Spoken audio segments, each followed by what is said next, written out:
Hello, good evening, everybody. My name's Ian Maguire. I teach at the Centre for New Writing, and I'm here to welcome you to tonight's event in the Novel Voices series, in which 4 debut novelists discuss their work with Ellah Wakatama. The event is brought to you by the Centre for New Writing in partnership with Creative Manchester and Blackwell's Bookshops, and we're grateful for their support. So our novelist tonight is Femi Kayode, who's coming to us from Namibia. Femi trained as a clinical psychologist in Nigeria before moving into advertising. And he is a graduate of the master's program at UEA and is a PhD student currently at Bath Spa University. His debut novel, Light Seekers, which we'll be discussing this evening, won the 2019 Little Brown UEA Crime Fiction Award.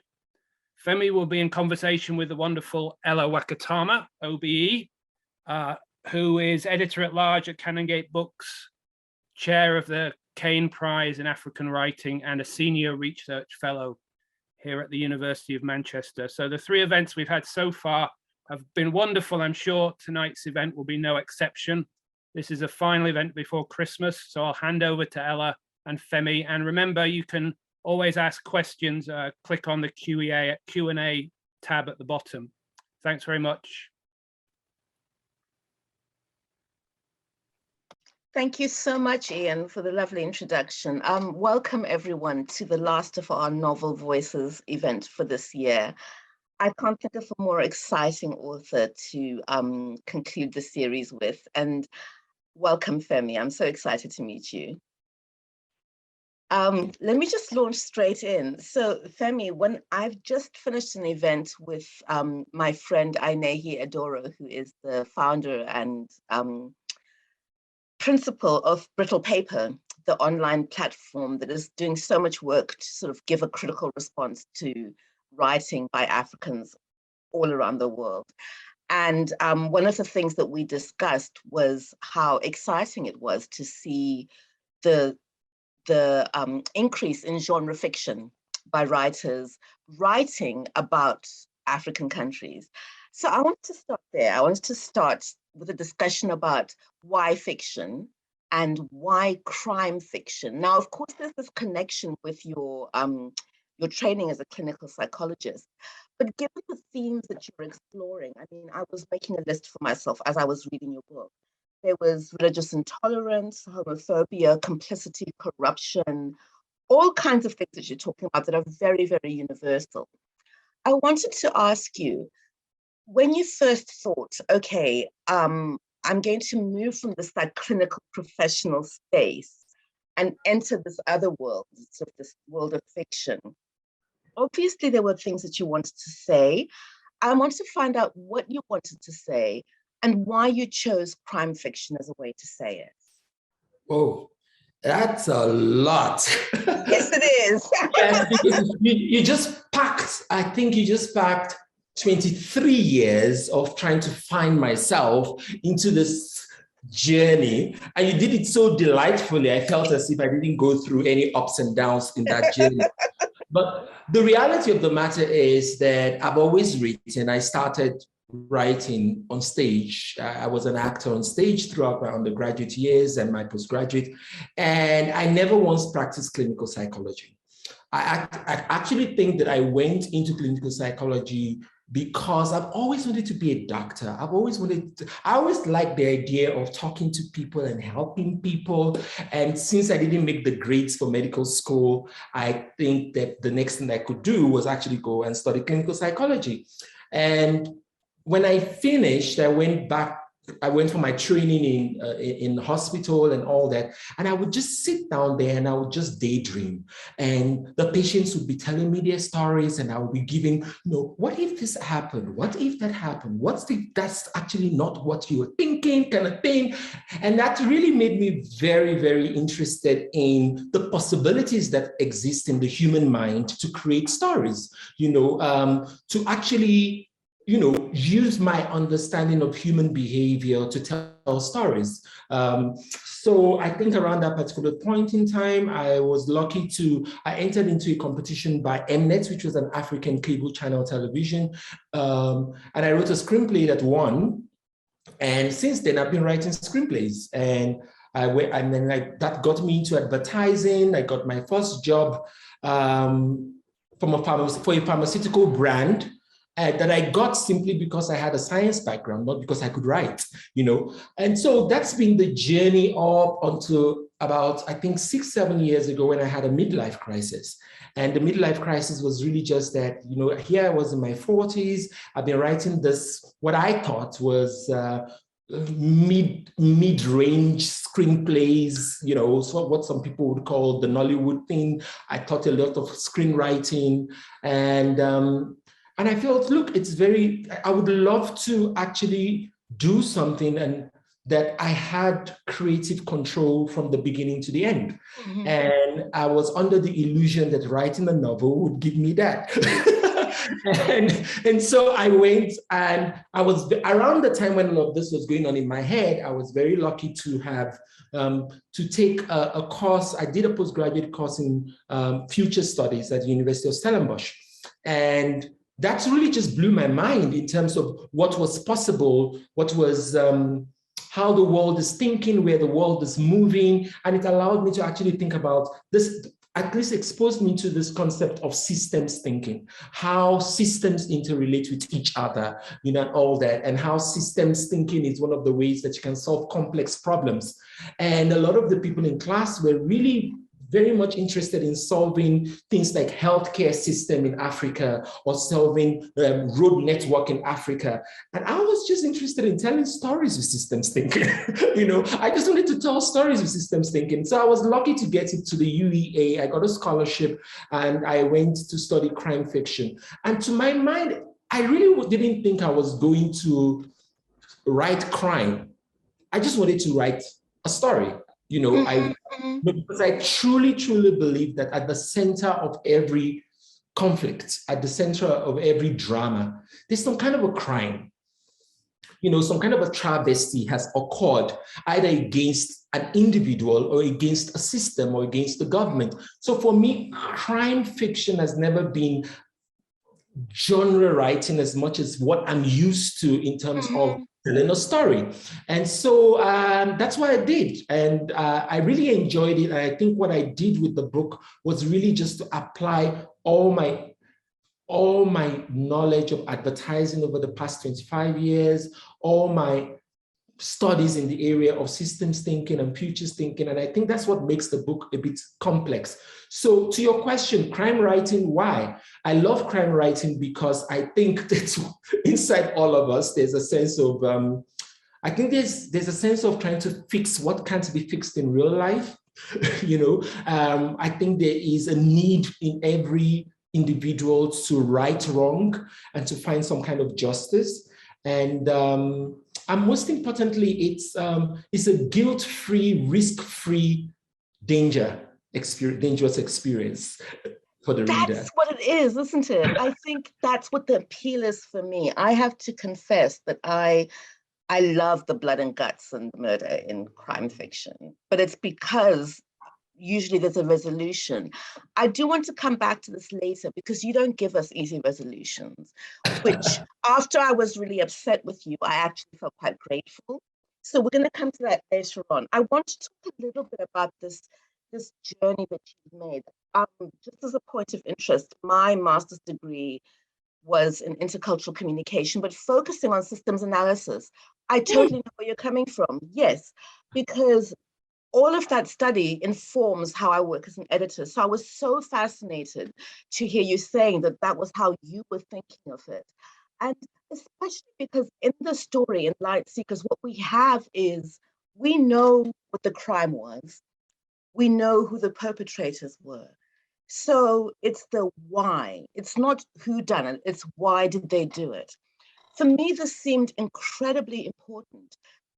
Only from the point of view, no, not only, but primarily from the point of view of, as a reader, let's say I'm reading a newspaper, this idea of mob justice and vigilantes and people just losing their minds has never seemed plausible to me when I'm reading a newspaper story about a public lynching or something, which is what I really appreciated in your book, because you were not only looking at the individuals who committed this crime and who the victims were, you were also looking at the wider society. And without giving any spoilers, you actually open it out globally in a way that I found completely plausible and actually quite challenging and eye-opening.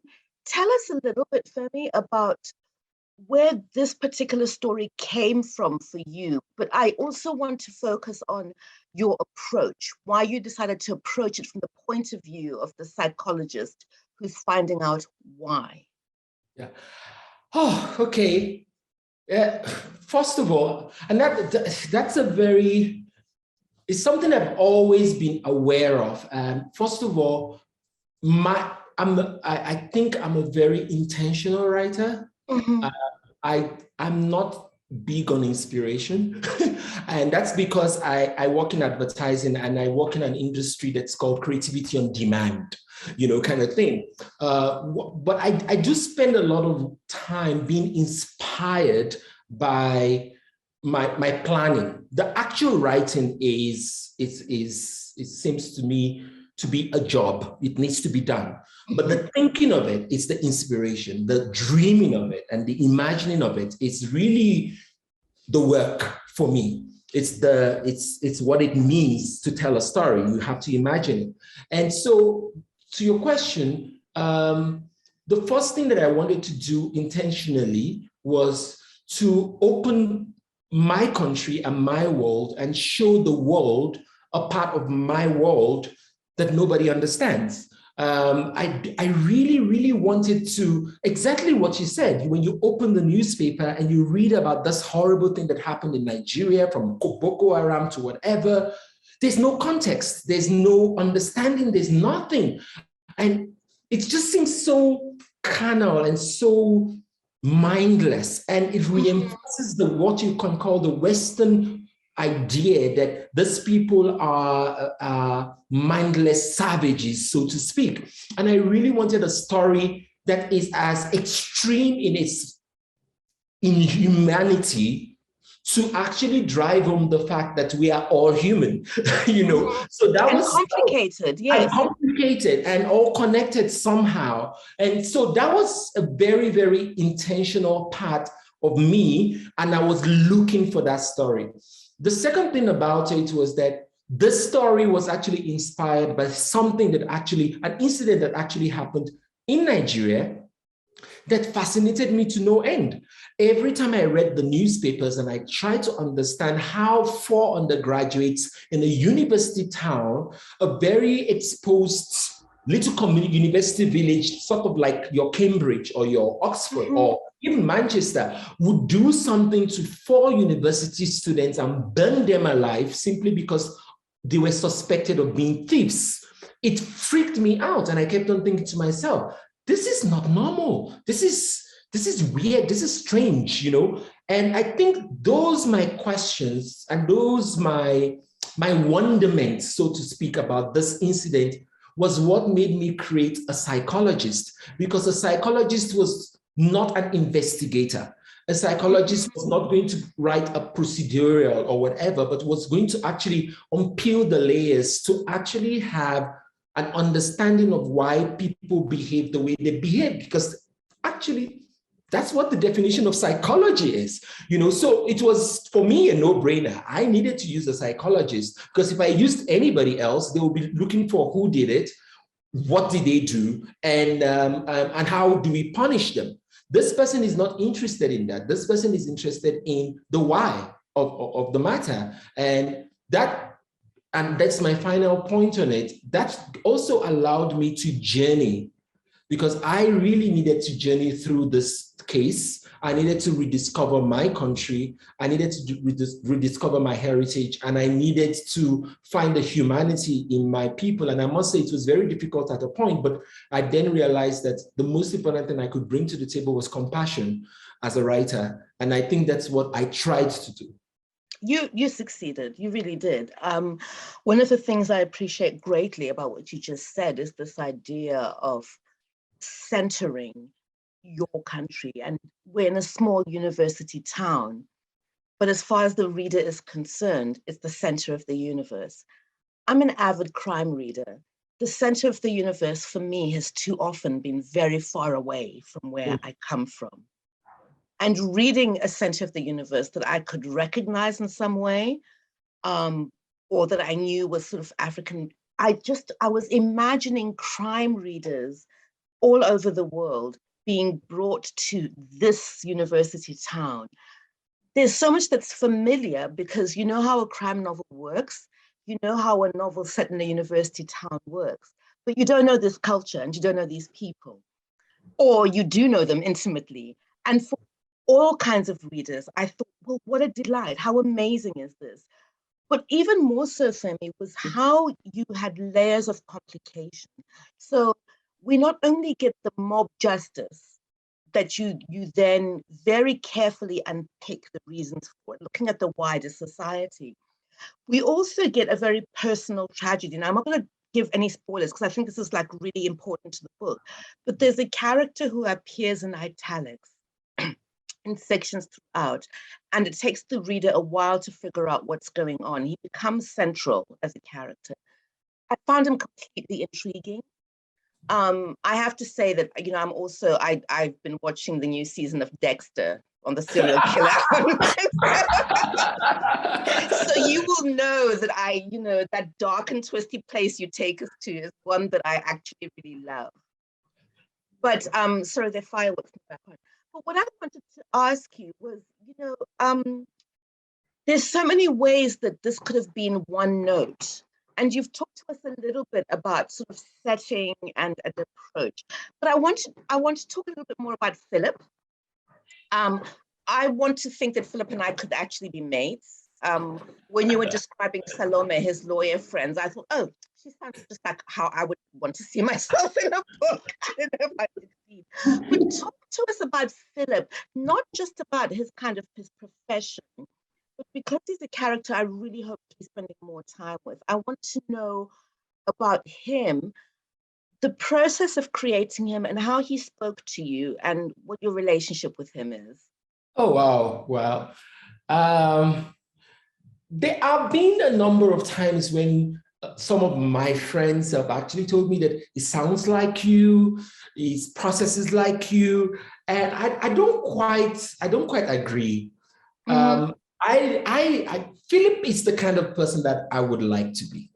I think I created the kind of man that I would like to be, somebody that I would like to be when I grow up, kind of thing.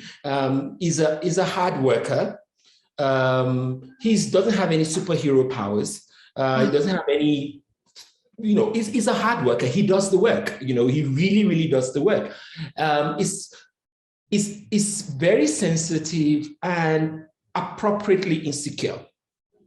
Yes. And just appropriately insecure. It's not morbidly insecure. He makes mistakes. He faces up to his mistakes. He's a father and he is an all-round nice guy.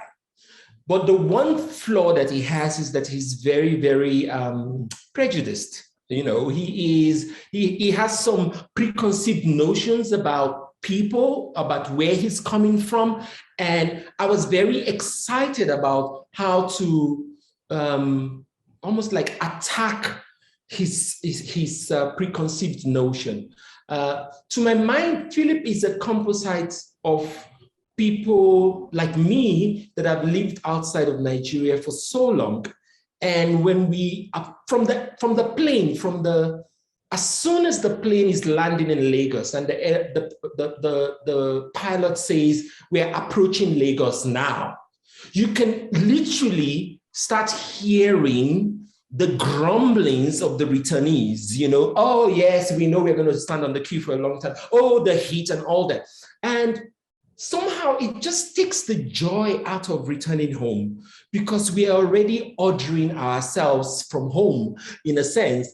And that's what Philip was for me, and that he had to find his way home. He had to get to a point where he started loving his heritage and his origins. And he needed to juxtapose this action that he was investigating with his experience in the United States, and actually come to conclusion that we're all one and the same. What is happening right here could happen over there, you know? And so I needed to create somebody that was open to that exploration. I needed somebody that was self-aware and willing to go on that journey, you know, because I'm not sure I can in my own self. So like I said, Philip is the kind of guy that I want to be.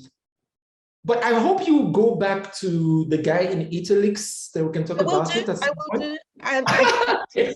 Yeah, but I don't know whether that answers your question, because Philip is, yeah, even his name was created up. Oh, I had a classmate in school whose name was Stephen in the university, Stephen Taiwo, and his older brother, who was like the coolest guy, was a year ahead of us. His name was Philip, you know. And I wrote to the brother and I was like, you know, I would really like to use your name for the novel. He was like, go right ahead, kind of thing.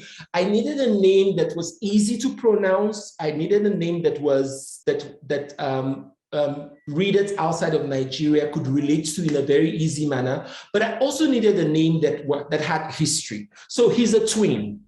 Mm-hmm. Mm-hmm. Twins run in his family. So typically his name is, because it's the second born twin, his name is Kende Taiwo, which means the last to come, the first to come, you know. And I noticed that. I remember that. Yeah, exactly. Reading, yes. So his name was carefully created to be easily accessible. But if you sort of notice, almost all the other names in the book, they are very syllabic. But his was very, very simple, easy to remember. But yeah. that Taiwo Kende thing is something that I picked up from previous reading, and I really appreciated that play that you were making. I mean, one of the things that strike me is that Philip constantly underestimates the environment he's in, but not in the ways that we would think he would. I mean, he doesn't underestimate anyone's intelligence or capability, but he underestimates to a certain extent how the wider world impacts the small place. And that was really interesting to me, because that wasn't what I was expecting. So even though you talk about him as an Americana coming back home and all of these things that went, his complaints aren't really about those things that irritate all of us about slow service or whatever else, you know, the things that you were mentioning. He has, for example, he's surprised the technological aspect to the why done it, if you were. Yes. And then you kind of wonder, well, why are you surprised? I mean, you know, this is a country that's taking advantage of the internet from the very beginning. And I found that really interesting. And, you know, there's a point at which he is suspicious about his wife and is actually quite uncharitable. And he's forgiven far too easily. If that would have been somebody I'd been married to, he would have had to work a lot harder for that forgiveness. So I loved the complications and the flaws to him. What was the most challenging thing about not just the creation of Philip, but I guess about Chika is his sidekick, I guess, his associate, for all intents and purposes, who is even more complicated as a character and even potentially more problematic. I have to say that if I was going to be in love with anybody, it probably would be Chika or Salome. I'm not sure, one of the two. But tell us a little bit about the creation of these two central characters, their dynamic, and what work it does for you in the book. I think, first of all, my first approach was that I don't believe in any sub-character. I don't believe in any work on. I really don't think that any character should come into a story that does not have a story to add, that does not have something to add into it. And that's also, maybe that's part of my training in terms of studying creative writing, is that you really have to give characters body, and they have to have something that they add to the story. The hardest part of creating Philip was getting him not to sleep with Salome. That was the hardest part. I can understand that. She's totally captivating. But I can smell her perfume. But I promise you, I actually wrote a chapter that it almost happened. And I gave it to my wife to read. And she went, what kind of a man does that? You know, simply because his wife cheated on, might have cheated on him. And then the first woman that bats her eyelids at him, he falls, kind of thing. And I'm like, maybe I need to pull it back. It was becoming a bit too James Bondish in a sense, kind of thing. But it was the hardest part. And it's also one of, and it speaks to how I created a lot of these characters, because I had a reading club of some of my closest friends, and I had a reading club with my classmates who were mainly Europeans, and I was able to juxtapose some of the feedback that I was getting, the sincere feedback that I was getting from all of these people, and I think it really allowed me to layer the characters so that they could be relatable. Yeah, that's so interesting. Yeah. So, for instance, my Nigerian friends would say, why is he acting as if he's just getting this information that everybody knows from CNN, kind of thing, you know? And then my European classmates and friends would say, oh, wow, I didn't know that. So it's allowed me to be able to balance the information in terms of how I'm giving it. But it takes a lot of openness, and it takes a lot of, how do I put it? Almost, I can't say confidence, but I really needed to be open and humble to the feedback that I was getting about the characters, because I needed them to be, one, they needed to be non-judgmental. They needed to be very complex and layered. I didn't need them to be understood completely. Yes. It was important that they were not understood completely. And I needed them to have lives of their own and conflicts of their own. Like, for instance, you talked about his wife, for instance, and he was forgiving. He was forgiving because, to be quite honest, he knew in his heart that she wasn't cheating on him. And that's not a giveaway. That's not a spoiler, you know, but all the evidence pointed to it. But the real issue is, why did the evidence point to it? And when you hear her story and you hear how she found herself in that situation, you understand that to a very large extent, that is a problem of professional African women in that kind of environment. You know, how do you balance? How do you behave? How do you create your space and you have the respect that you deserve? How familiar do you need to be in that kind of a professional environment so that people don't walk over you or people don't think you're stuck up and all of that? So the point I was trying to make in that sense is that as much as Philip was trying to find his place in Nigeria, so was his wife. You know, that's not the story, but that's her story. I cannot tell you, Femi, how much I appreciated that, because even though the two leads are male, what you say about your intention when you say that you don't believe in just walk-on characters, the children, you know, Philip and Folake's children are fully realized. Salome is not just some kind of femme fatale. She has an actual role in the whole process. And all of that, you know, there's the landlady when they try and pretend that they're renting an apartment to try and get information from her. She felt fully rounded to me. So on behalf of your sisters and your aunties everywhere, thank you. Because not often you read a crime novel where the protagonist is male and the females are anything but walk-on characters, and you didn't allow that to happen. Femi, I'm going to invite you to read to us a little bit now. It just feels like a good halfway point to hear a little bit from the prologue before we continue discussing the book. Tell us where you're reading from and give a tiny bit of context, and let the audience hear from the book. Thank you so much. I'm going to read from the most difficult part. I always talk about it a lot because it's the part I'm most proud of. And it took me about, I think about 57 rewrites to get it here. It started out as a 2,200 word chapter and ended up being about 500 words. at the end of the day. So I was very proud of myself because I'm rather verbose. Anyway, this is the prologue, and this is the opening to the book. And it's titled Sauce. Every chapter has a title. I'm very Dickensian like that, right? I like Charles Dickens a lot. So anyway, so it goes Sauce. The October sun is as hot as the blood of the angry mob. John Paul follows the crowd as they chant and push the three young men. They've been stripped naked, their scrotums shrunken from fear as the beatings result in wounds that will never become scars. Sticks, stones, bricks, iron, bones break, blood flows. Tearing flesh draws short-lived screams from tired lungs. The men fall but are swiftly pulled up and dragged through the streets towards the place no one picked out, but everyone seems to know. It rained the day before, making the red earth muddy in several places. When the young men fall here, they are kicked further into the ground, their blood mixing with sludge. By the time tires are thrown over their heads like oversized necklaces, the smell of petrol wafts so strong that some in the crowd cover their noses. Madness has staked its claim on what is left of the day. The strike of a match bursts flame as a brick crushes the skull of one of the men, licking brain matter and life, so he doesn't howl and writhe like the other two when fire starts to lick their skin and hair. The phone thrums in John Paul's hand.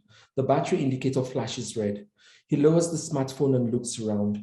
He's not the only one bearing digital witness to the execution in progress.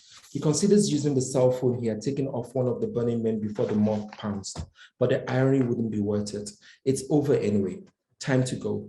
As John Paul walks away, I follow him in the shadows, unable to unsee the nightmare he has created behind us.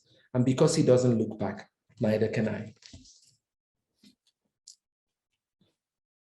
Thank you so much. It's a completely chilling start to the book. And you wanted to go back to the character in italics. One of the things that struck me, Femi, was that just not give spoilers because I want everyone to buy the book. So I'm not going to tell anyone what happens. I hope they do. I hope they do.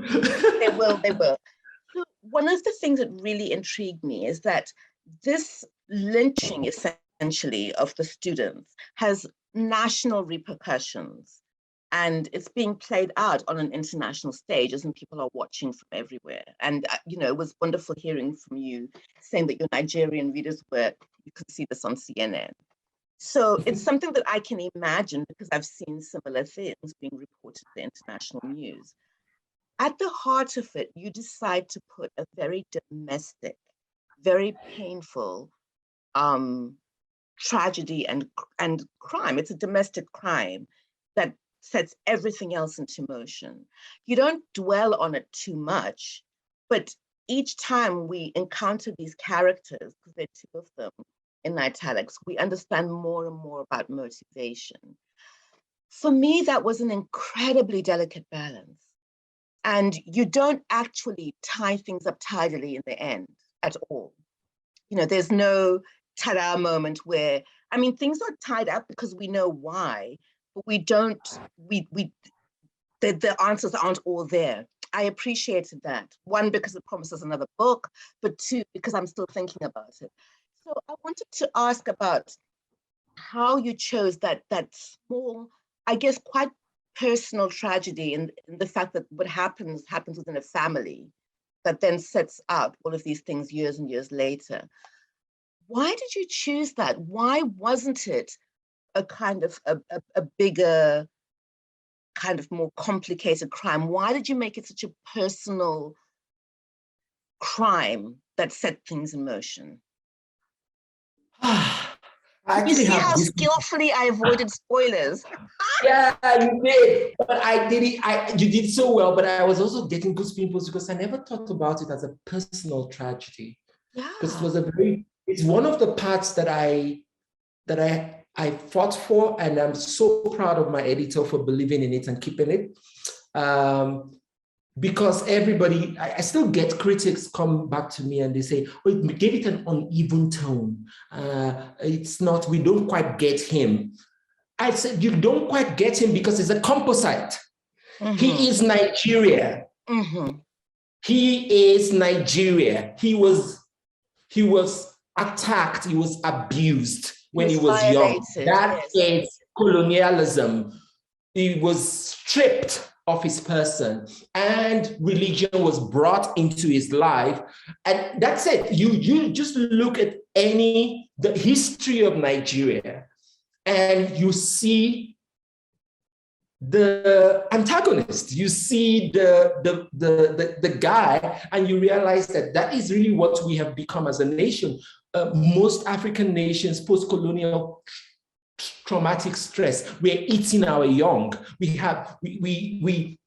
been stripped, and that is exactly what happened to these boys in real life. Is that the country failed them, the system failed them, and I think that maybe the reason why I did it that way is that I wanted people to see how easy it is that we could destroy ourselves with nothing else. This was not done by IMF.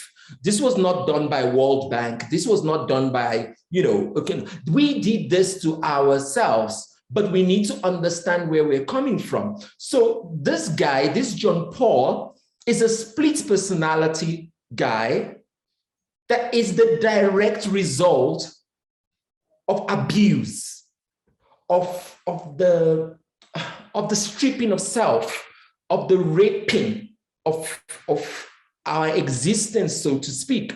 And we don't want to face the fact that we're still suffering from it. We do not want to acknowledge the fact that we're still suffering from it. The Nigerian Civil War is the most bloody civil war in the history of the continent. It's the least reported civil war. And nobody wants to admit the fact that it still reverberates in our everyday life till today.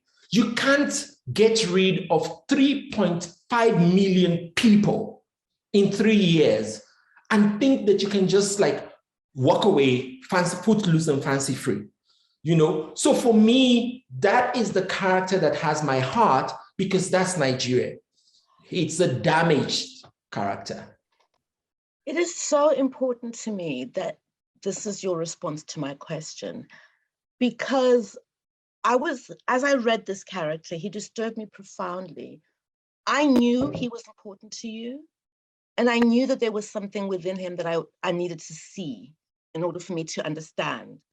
And what you're talking about is kind of like an intellectual underpinning to this crime novel that I find really important. And I guess my next question to you is going back to your two groups of readers, because when you explain it to me, it makes perfect sense. And it makes perfect sense to you that I would pick up on this character, even if I didn't quite know what words were, but I knew that he was going to be important, or that he was important. I can see that intent, and I'd like to think it's because I'm a fellow African. I know the spaces that we're writing into. How did you balance, Femi, your Nigerian readers and your readers from elsewhere when it came to responding to their criticisms and making the work? Because one of the things I love about your book is that it doesn't write to a Western reader. You're writing for me, or from the person from that particular university town in Nigeria, right?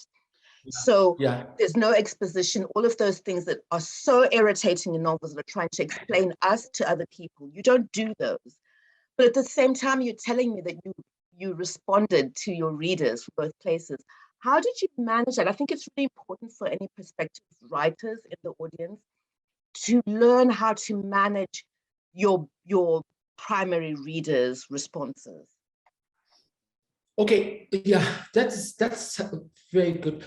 Okay, the only way I can think about how I did it, first of all, I did believe in my story. I really, really believed in my story. So it's very, very important. And I think that's how I found my agent, and that's how I found my publisher. When they respond to my belief, my conviction, then I know that I'm in the right place. So when I get feedback, it has to resonate with my conviction. That's the number one thing. Some more about that. Give me an example if you can. So I will give you an example. If somebody said to me, we don't know where Okereke is. We don't really understand where Okereke is. Can't you describe the town a bit more so we can get a feel for the village? And maybe they're making roasted yam and they're eating palm oil and all of those kind of things. I'm like, that's not the story I want to tell. Selling akara. That's not the story I want to tell. So I immediately, my mind and my intellect and my creativity and whatever I want to do is just goes, thank you very much, noted. That's the book you want me to write. That's not the book I want to write. So that was that was very important to me, that the feedback needed to resonate. The second thing that was very important is that if I have any kind of question in my mind as to what a character would do, most of the time the feedback either confirmed it or debunked it. And then I would know immediately when I'm writing it and I'm not feeling it, like the case of Salome actually sleeping with Philip. This was a feedback that I got after I had wrestled with it. Then I knew in my heart that I'm not in a good space, kind of thing.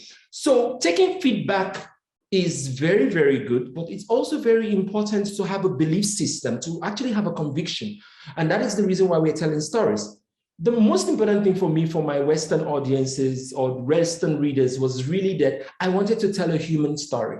I really wanted to tell a human story. And that's one of the reasons why, if you can get past the first 2 pages of this horrific crime, you really become interested. If you're a mother, you want to know how the mothers of these boys reacted. If you're a father, you want to know what happened. So I think that's really what I wanted to tell a human story that used, like I said, the most heinous crime to tell a love story, really. Because for me, it's a love story it's about relationships, And so it's actually my editor that's really, she's actually brilliant like that, because she was able to just find the theme. She said, this book is not a crime book, it's about relationships. The relationships between fathers and sons, the relationship between husbands and wives, the relationship between, and when I fell into that space, I realized that my job is to tie the relationships and use the relationships to explain the crime. That's magical to me. And I think that is why it feels like the kind of book, how sometimes you're buying a crime novel because you just want to inhale some bad behavior and kind of like, sit in it for a while and then you put the book away. But with this, for me, there was so many more implications in terms of the commentary you make. I mean, immediately I thought of the End SARS movement. I wondered if that was on your mind, this movement in Nigeria to defund the special armed robbery, is that right? Unit. Because you talk about the police in a certain way, and the not just the faults of the police, because if correct my pronunciation, but Omreji, the police commissioner and son of the chief, he goes through several changes. You can see how he is sort of like defensive and so on. So you never allow things to be, this is bad, this is good, or whatever else. There are gradations and there are complications and all of that. There's also a level of moral ambiguity when it comes to Chika's actions. So I don't want you to tell the audience what Chika did because they need to buy the book. But for me, I got really worried because I thought, okay, well, if we think that Philip is compromised, I think Femi is compromised, because why is Chika getting away with this? And then I was at peace with it, which kind of worries me. What does that mean, Femi? Why was I at peace with it? Yes, I think you were at peace with it because you understood. And that is, I think that's our first job as writers, to make people understand characters and to make people forgive characters. That's the reason why we like Hannibal Lecter. We don't like what Hannibal does.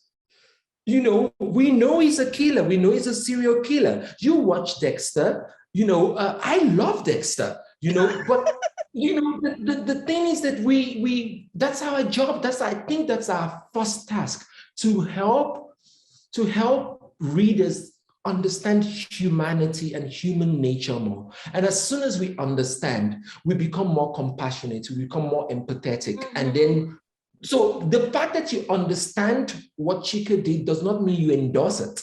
Yeah. And does not mean you accept it. Yeah, you are able to contextualize it, and you're able to say, oh, now I see where you're coming from. Now I know why you did it. And I wouldn't do that if I were you, but moving forward, you won't do that again, will you? Kind of thing. But you see, this is also testament to your skill and the information you give me as a reader to take me on that journey where I had that conversation in my head. Yeah, I guess so. But I think mostly I agree that I really wanted the reader to go through that journey in their mind. But I was also okay with readers that just read it for pure escapism. You know, I was very, very okay with that. I didn't have any problem. I really wanted to tell, the first thing I wanted to do was to tell a story that was as exciting and as fast-paced as a Sidney Sheldon novel. I wanted to tell a fast-paced book.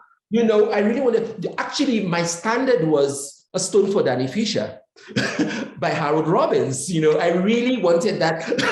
I really wanted that excitement and the drama and all of those kind of things. And what I think I was able to do was now, because I couldn't help thinking a bit deeper, I didn't want to write, I needed to layer it. But I knew the story on a superficial level needed to obey all the tropes of crime fiction, all the tropes of a thriller.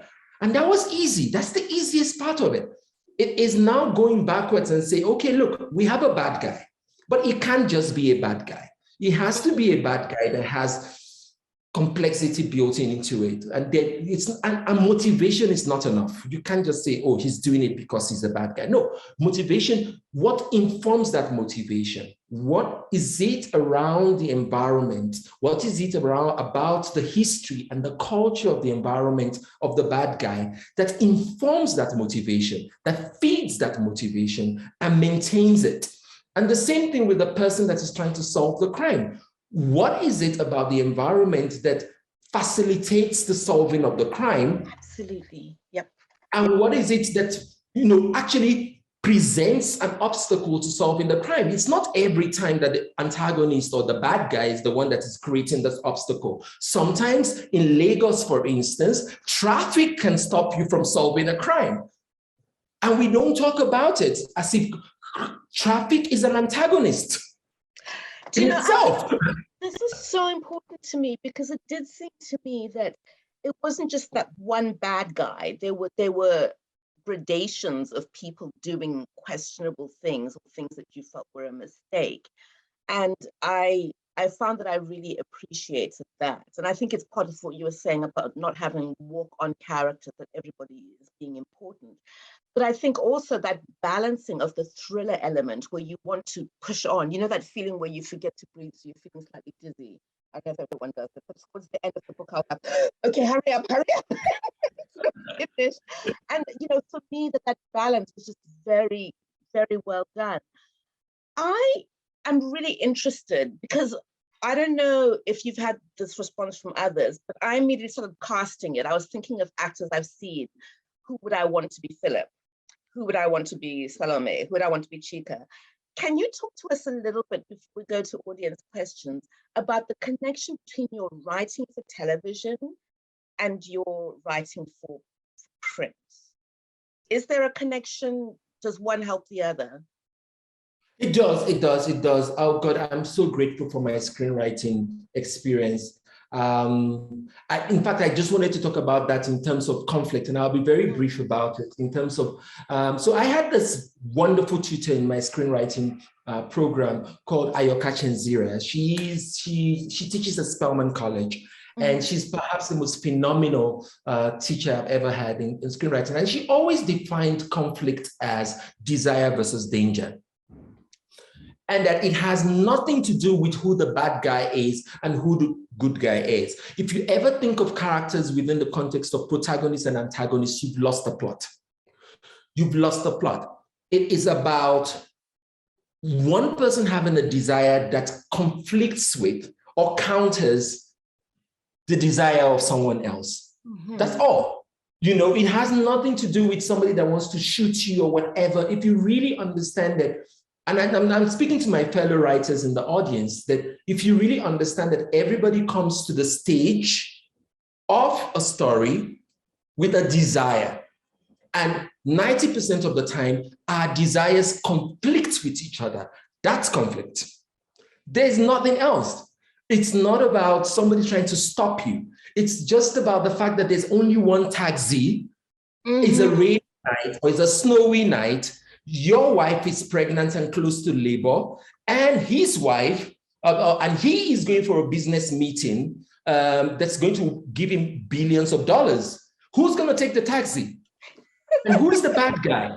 If you're able to sort of like pull it like that, you start to write with a whole lot of compassion, a whole lot of understanding for human nature, and you start to appreciate, and you actually study some of the best books in the world. You realize that that is actually how they manage to create conflict, to draw us into the human conflict, not the dramatic conflict. That's that. Then back to the question you asked. Did I answer it? Oh, you're doing so well. Please carry on. I want to hear more. So you asked me my screenwriting. So from the screenwriting point of view, writing drama and constantly, creating conflict and creating drama, what I have learned to do is actually to be able to, and I translated that, I hope, to light seekers, is to write cinematically. And that was my intention. I started out wanting to write a novel that I wanted to be immersive. I wanted to pull the audience into that space, and I wanted Philip to be the camera. Oh, to be the camera. I wanted him to be the camera, and I wanted you, the audience, to be walking behind him and as he's going, kind of thing. And that was what I really wanted to do. So every time when people read it and people give me feedback, my favorite feedback is when they say, it's like I was there. It's like I saw it. That was my intention. And that was the intention that screenwriting allowed me to have. That's amazing, because the moment, I think for me as a reader, Chika and Philip have to jump out of a car because there's a bomb. And I could actually feel the bruises on my back from falling onto the tarmac. Oh my God. There was a reader that said on Goodreads, a reader said, I liked it, but why did it become Dan Brown towards the end? Dan Brown towards the end. And I'm like, I respond to all my readers on Goodreads, and everybody tells me not to do it. I know. And then I responded, I said, why? I like Dan Brown. But yeah, that was really the intention. I wanted you to see what happened. And that was also one of the litmus tests. I would write a chapter and I would give some friends of mine and say, do you see it? If you tell me you don't see it, then I go back and rewrite it. You need to see it. Right, so that's my dog, Dexter, who is... Honestly, yeah, I know. Named my dog is Dexter. My German Shepherd is Dexter. That's so funny. Mine is not nearly as fierce. That's hilarious, Femi. So listen, I have a question from one of the audience members, Mr. Abdul. I think it's Abiodun Abdul. Says, how easy or difficult was it for you as a male author to write a female character with depth and authenticity? I think a lot of readers would disagree with you. I actually have read some feedback from some readers on Goodreads again that actually said that the character was, Philip was a misogynist. He had some backward. No, there was a statement somebody quoted and said, he said, women are strange. And that apparently is the new definition of misogyny. But anyway, women are strange to him. But to your question, it's a very, I think being open and asking questions and having readers and listening, and you must never come to the table as a male writer thinking that you understand women, but I understand my character. And my character is a strong woman, or my character is a weak woman. The same way I can have a character that's a weak man. So I don't think I genderize character as much as I try to understand them as people, first of all, before I understand their gender. And if there's a gender check that needs to be done, I have a very opinionated wife that would tell me, hell no, not going to happen. You can't get away with that kind of thing. So to your question, I really think that the first thing I think you should do to write authentically is not to pretend you understand women or men or children, but that you understand your characters and what they're doing and why they're doing what they do. It's an incredibly valuable answer. I think that it's incredibly helpful, and everyone should have an opinionated wife. We all need that. I think it's very important. There's another audience question, Femi, from Dipka, who says, first of all, she greets you and says, how did your family, friends, co-workers react when you first decided to try creative writing, having already pivoted from psychology to advertising? Ooh. I want to know what the parents and elders said, actually. Oh, I've not seen my dad since the book came out, and my mom, so I'm a bit emotional about that. But they're very proud of me. My eldest son is 18, he's read it, he loves it, and he was very proud of me. And my youngest son is 16 and he's in boarding school, and just 2 weeks ago, he was coming back from school and he said, Dad, I saw your book in the bookshop. And I said, did you buy it? And he said, no, but I did tell them I'm your son. And so, so they're incredibly proud of me. And I think the first book, to be honest, and I'm being very authentic here, is that a lot of people didn't understand what I was doing and why I needed to do it, the first book. And I needed to sort of fight for my space and fight for my time to write. And until I was able to prove to them that I was doing something worthwhile. And then when I got an agent and when I got the award and when I got all those validations started coming, and I started getting this huge amount of support, and it's been wonderful. The second book, which I just finished, everybody has been immensely supportive because they can see the result kind of thing. So yeah, I think everybody welcomed it. How did I move from psychology? I never practiced psychology. Please, I think I'm going to remove that from my bio. I never ever practiced psychology. I studied it, but I'm as clueless about the practice of psychology as the next person. But in terms of advertising, it's a natural graduation. I think I come from I come from a generation of advertising practitioners where almost every creative is either a closet filmmaker or a closet novelist. So the fact that I actually did it is actually a greater validation to a lot of my colleagues that, oh, wow, yeah, if he can do it, I can do it. I think there's a good tradition of literary novelists who worked in advertising. I think you sort of are in a great lineage. I had asked that question because I've found over the last 2 years, especially, that Netflix Africa is giving me some of the best stories that I've read. And I felt this reading your book. I thought, so much of what I'm looking for, that kind of vibrant aliveness that centers the universe where the character is, I find from watching something like King of Boys on Netflix, which easily was my favorite. And so it's very interesting to hear from you what the feedback is between the two of them. Femi, we are out of time, but listen, are you able to tell us when we can have the next book, and what are you working on now, and what's exciting you the most? Okay, I just finished the second book, which is a sequel. It's another case. It's called Gaslight. All the books are titled around Gaslight. Mm-hmm.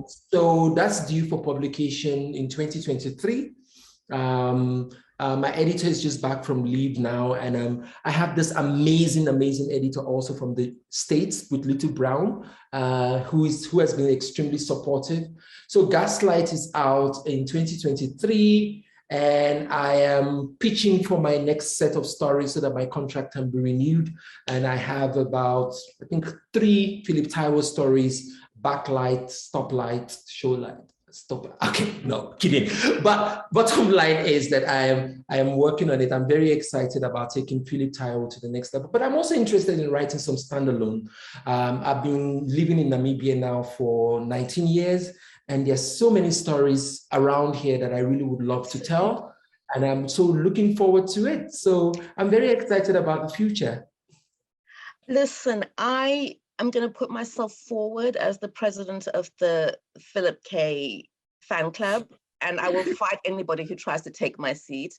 I'm so grateful to you for introducing me to two amazing characters who I really, really, really can't wait to read. And audience members, I can't encourage you enough. I mean, I'm one of those nerds who I want to read every single thing. And so no pressure, but I like the sound of the momentum. Keep it going.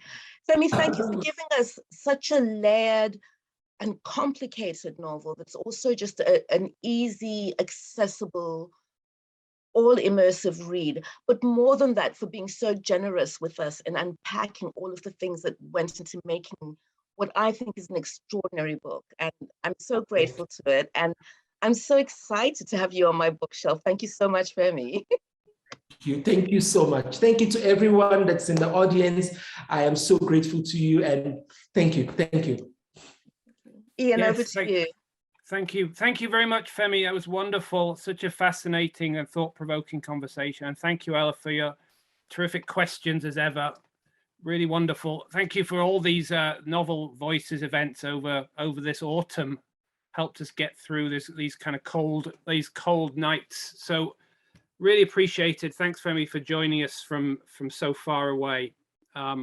So thank you for all to the audience for attending. I am desperate to read Femi's book now because it's been trailed so well without any spoilers. So I'll be buying it, and you audience members, please go to Blackwell's online. The link is on the chat box to order your copies as well.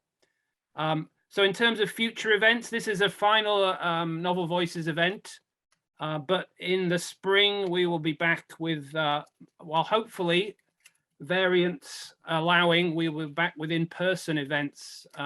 So just a couple I wanted to signal. We have Will Harris, the poet, and the wonderful novelist Natasha Brown, who will be with us in March, and we have 3 debut writers who are all graduates of the creative writing program here at Manchester. So they're both events that will be taking place in March in Manchester. So please look out for details of those. In the meantime, thanks again to Ellah and Femi. If we could applaud, we would all be applauding. But best wishes to both of you and to everyone else for a happy Christmas, and see you in the new year.